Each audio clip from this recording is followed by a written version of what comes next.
Pendant 100 jours, le Rwanda va connaître l'horreur. Un génocide qui fera près d'1 million de morts. Le monde entier restera sous le choc face à un tel déchaînement de violence.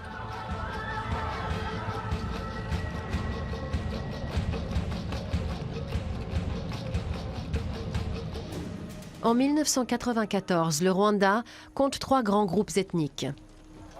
La majorité Hutu, la minorité Tutsi et un 3e groupe encore plus restreint, les Twa. Ces 3 ethnies partagent la même langue, la même religion et les mêmes traditions.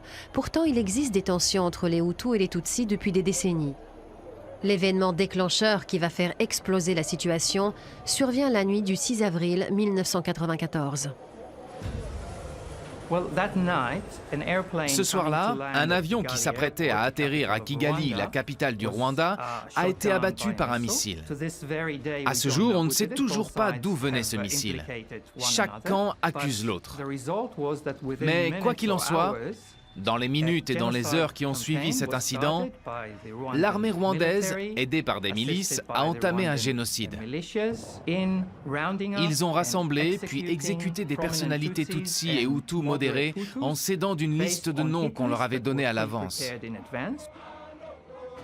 Le 7 avril, l'une des grandes radios du pays appelle à éliminer tous les cafards Tutsi.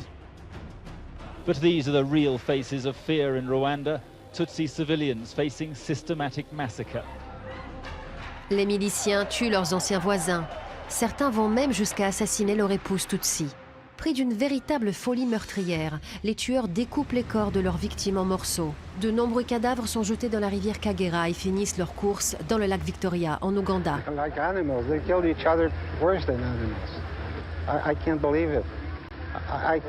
I cannot believe God created people like that. L'attitude des Nations Unies durant ce massacre est violemment critiquée. L'organisation se contente d'évacuer les Occidentaux et ne fait rien pour protéger la population locale.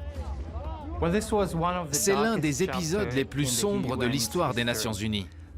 Que ce soit le personnel professionnel, les officiels comme les politiques, c'est-à-dire ceux qui représentent les pays membres des Nations Unies, ils sont tous restés sans rien faire pendant que des milliers d'hommes, de femmes et d'enfants étaient en train de se faire massacrer partout au Rwanda. Le génocide a lieu peu de temps après l'échec d'une opération militaire en Somalie. Les autres pays sont donc plutôt réticents à intervenir. Le Rwanda est un petit pays qui n'a pas vraiment de poids économique. Il n'est donc pas d'un grand intérêt pour la plupart des autres pays. Et le peu de pays qui s'y intéressaient avaient plutôt intérêt à soutenir le gouvernement rwandais qu'à le renverser. Une mission des Nations Unies sous commandement français est finalement envoyée dans le sud-ouest du pays le 22 juin. Mais les tueries ne cessent que le 4 juillet, lorsque l'armée rwandaise parvient à reprendre le contrôle de la situation. Elle reste toutefois agitée durant les 2 décennies suivantes. Des troubles qui feront environ 5 autres millions de morts. Les procès des génocidaires commencent à la fin de l'année 1996. L'ancien Premier ministre, John Kambada, plaide coupable et sera condamné à la prison à vie. Mais cette condamnation ne suffira pas à effacer les stigmates de ces terribles événements.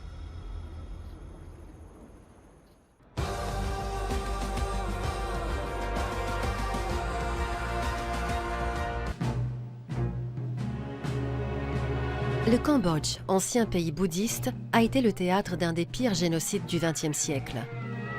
Il n'a pas été perpétré par un envahisseur, mais par son propre dirigeant.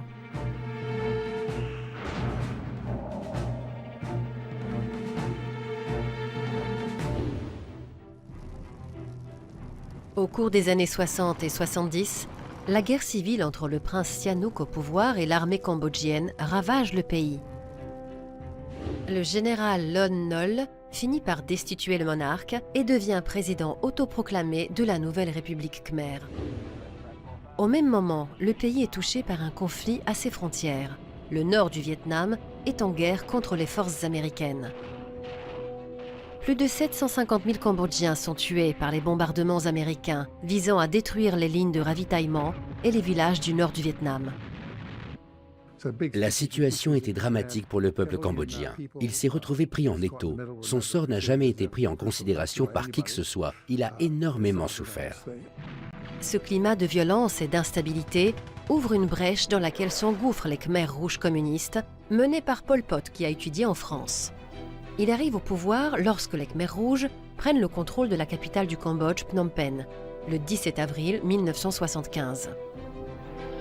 Des centaines de milliers de personnes ont trouvé la mort pendant la guerre civile. Mais le bilan du nouveau régime sera bien plus lourd. Mass executions rid Pol Pot of all his opponents. The middle class was wiped out. À chaque révolution, la population qui a été martyrisée est tyrannique à son tour quand elle arrive au pouvoir. Leur idée n'est pas du tout de mettre en place une société égalitaire. Le pays change de nom et devient le Kampuchéa. Tous les droits civiques et les libertés fondamentales sont abolis. Les hôpitaux, les écoles et les usines ferment. Ce qu'ils tentaient d'accomplir était impossible. Ils voulaient réaliser la révolution la plus rapide, la plus puissante et la plus pure du monde.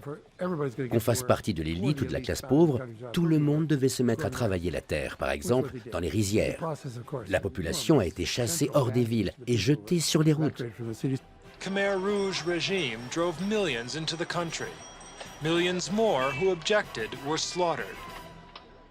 Les personnes ne pouvant partir ou refusant de le faire sont tuées sur place. Les exécutions ne sont même pas toujours nécessaires puisque la famine fait des ravages et tue de nombreux ennemis de l'État. De plus en plus de personnes sont accusées de crimes invraisemblables. Et les Khmers rouges ouvrent des centaines de camps d'extermination dans le pays.